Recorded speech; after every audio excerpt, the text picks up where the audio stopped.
ช่อง YouTube เปล่านี่คนมากินมาเที่ยวแล้วก็ FC ร้านทุเรียนร้านเจ๊อ้อมตลาดนัดเจเปียนด้วยครับผมคลิปนี้ก็สนับสนุนโดยน้ำปลาเปล่านี่คนมากินมาเที่ยวแซ่บนัวทั่วไทยนะครับผมนี่พามาดูทุเรียนร้านเจ๊อ้อมวันนี้มีทุเรียนหมอนทองระยองนะกิโลกรัมละ200 บาทนะครับผมFCทุเรียนสวยๆลูกใหญ่ๆเลยนะภูใหญ่มากบอกเลยกินให้จุใจไปเลยนะแบบกรอบนอกนุ่มในก็มีนะตามใจลูกค้ามีหมดกำลังกินก็มีนะเนื้อกำลังกินนะครับได้ลูกนี้จ้ะจัดไปเลยแบบเต็มแล้วนะมือหนึ่งมาแล้วสวยนะเนี่ยสวยอันนี้ก็กรอบนอกนุ่มในใช่ไหมครับเนี่ยใช่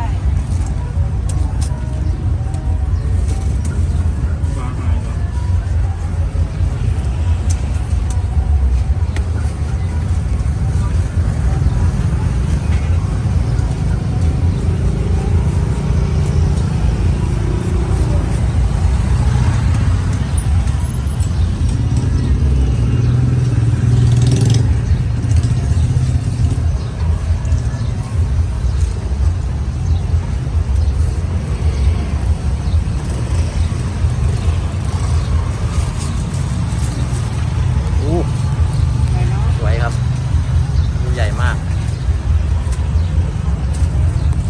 ลูกใหญ่ภูใหญ่ไปเลย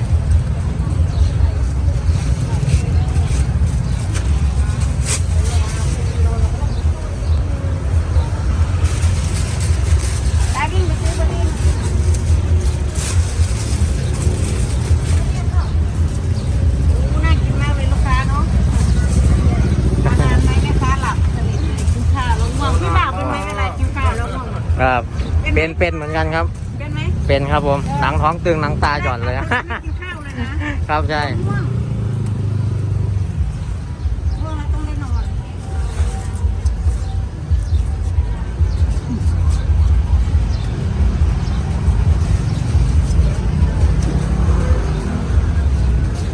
มาเลยนะใครอยากกินทุเรียนลูกใหญ่ๆนะพิกัดร้านเจ๊อ้อมตลาดนัดเจเปียนนะผมมีขายตลอดปีเลยนะช่วงนี้ทุเรียนหมอนทองกำลังเข้านะครับมาเลือกมาก่อนเลือกก่อนช่วงนี้กำลังมีอยู่นะครับ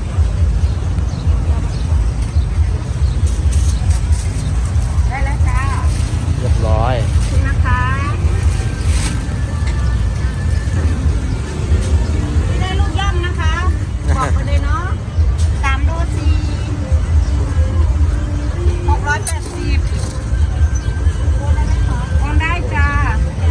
ได้ครับ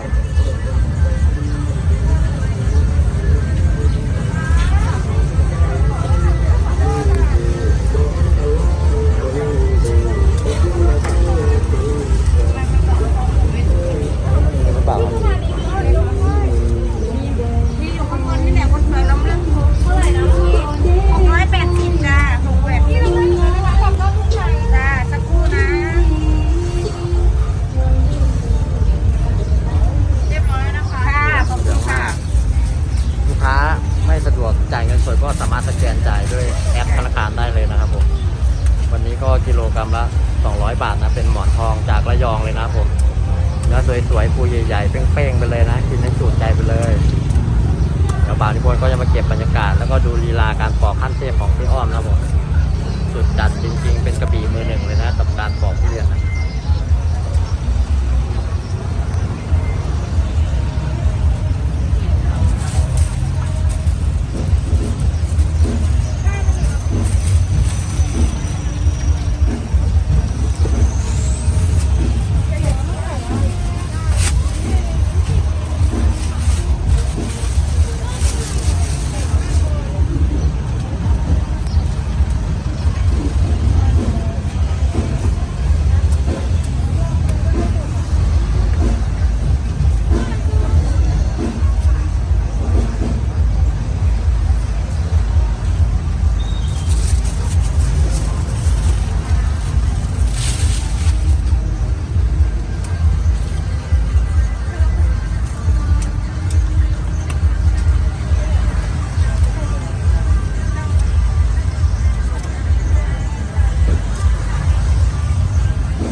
ไปเป็นหมอนอย่างเดียวนะต่อไปนะเพราะว่าชะนี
จ้า ใช่ครับ ถ่ายข้างๆไม่จะได้หล่อ สวยสวยไปเลยครับ ๆ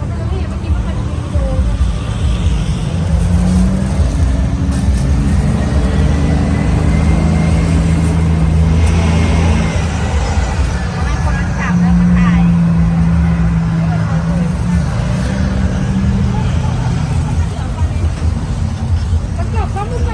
นี่ไงชิมสิ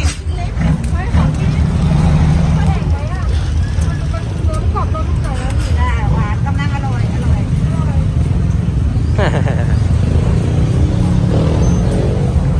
วันนี้เพราะว่าวันนั้นมาหมดไวทานเที่ยงหมดแล้วอ่ะ จ้าวันนี้มี2 รอบ วันนี้2 รอบ รอบแรกหมดไปแล้ว 2 บ่าย 3นี่แหละพี่ได้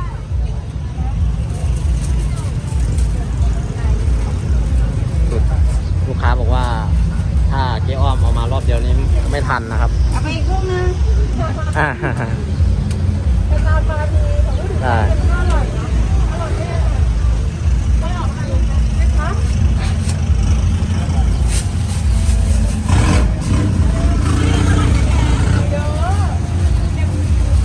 โอ้โห ลูกยับๆไปทีไหนคะพี่ เล็กๆต่อหน้าไงยิ้มได้ปุ๊บ โอ้มันเล็กไปนะยำกระดาษมันก็ยับ5 กิโล 4 โล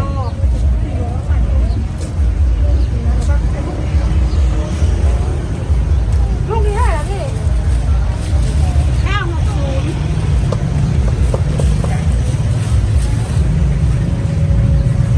เดี๋ยวมา3 โลก่อนดีนะอันนี้เท่าไหร่เท่าไหร่4 โลดูได้เดี๋ยวนี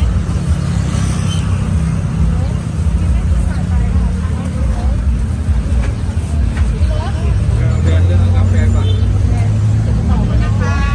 เรียบร้อย ขอบคุณนะครับ ขอบคุณลูกค้าด้วยนะ มาเลยนะ ยังมีอยู่นะครับทุเรียนสวยๆนะครับ ร้านเจ๊อ้อมตลาดนัดเรบินนะครับ ยังได้อยู่ ยังได้อยู่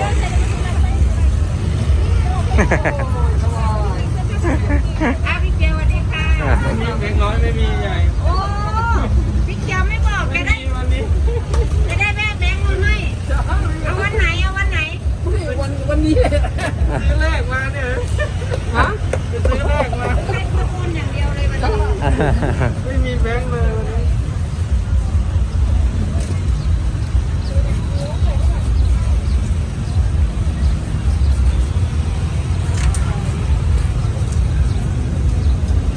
รูปใจ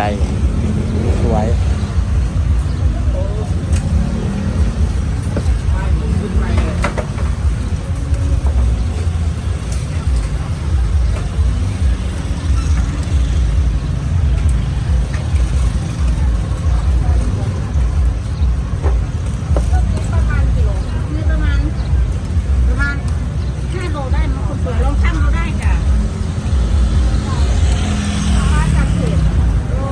ตามมาจากเพจเลยนะลูกค้านะขอบคุณ พี่บ่าว ครับโอ้โห ไปขอบต่อที่ร้านนะที่บ้านนะ อ๋อขอบคุณครับ เอาแล้วเดี๋ยวว่า ยัง ยั ยัง งครับ ไว้ก่อน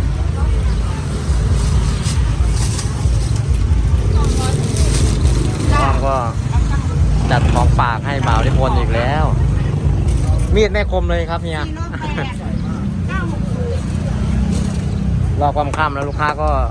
มาเยอะเลยนะครับ มันออกแข็งนะ แข็ง ข้าวแข็งไหมไม่มันออกแข็งมันออกแข็งอันนี้ลูกคู่กันนั่งได้ มันไม่ต้องเคาะใหม่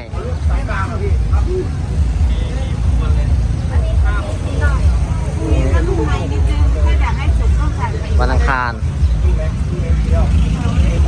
แต่ภูมันสวยนะลูกนี้ครับใช่ครับ ลูกสุกใจดันไม่สุก ครับภูสวย แต่ต้องอดใจรอวันอังคารวันพุธได้อยู่ แต่ลูกค้าก็อยากกินเลยนะครับผม เดี๋ยวพ่อค้าคัดให้นะครับผม เพราะว่าเก๊เฮียก็ เนี่ยลูกนี้ ยังเคาะไม่ได้ ลูกไหนลูกนั้นเหรอไม่ได้เหรอเนื้อไม่ได้เหรอเอาสุกเหรอเนี่ยมีลูกนี้ดีกินวันเนี้ย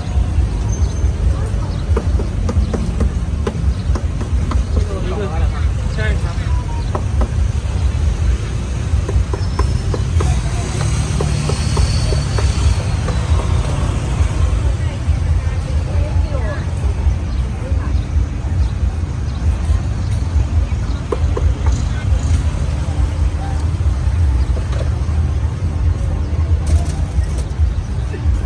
4 โล 4 880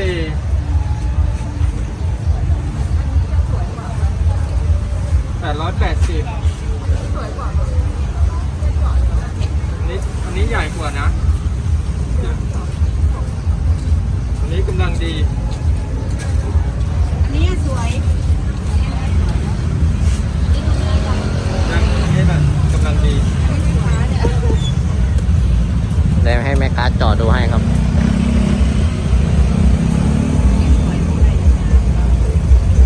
บอกมาเลยเนาะเท่าไหร่นะจ๊ะ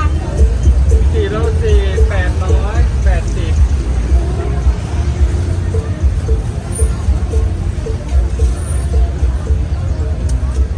ให้ดูลูกไหนเรียกได้นะ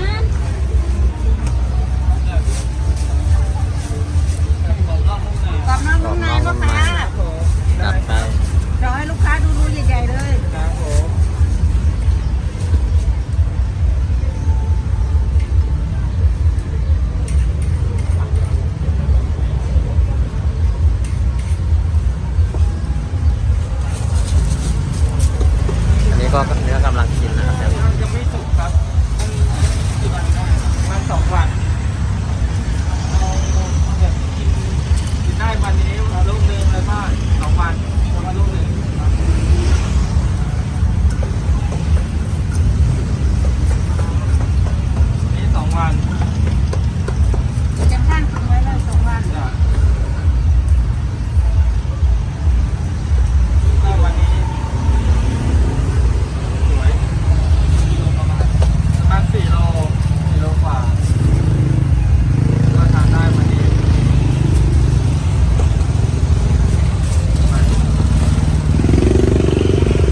นุช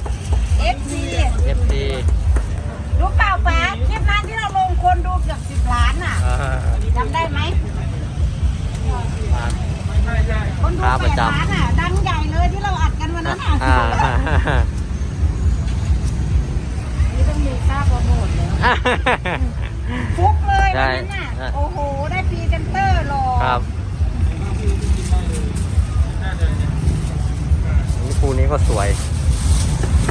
นี่ขอบคุณลูกค้าด้วยนะผมเอาครับสำหรับคลิปนี้ก็หวังที่ผมก็ขอจบคลิปก่อนนะฝากกดไลค์กดแชร์กดซับสไครต์ในช่องยูทูบฝากที่คนมาเที่ยวด้วยนะแล้วเจอกันใหม่ในคลิปต่อไปครับสวัสดีครับ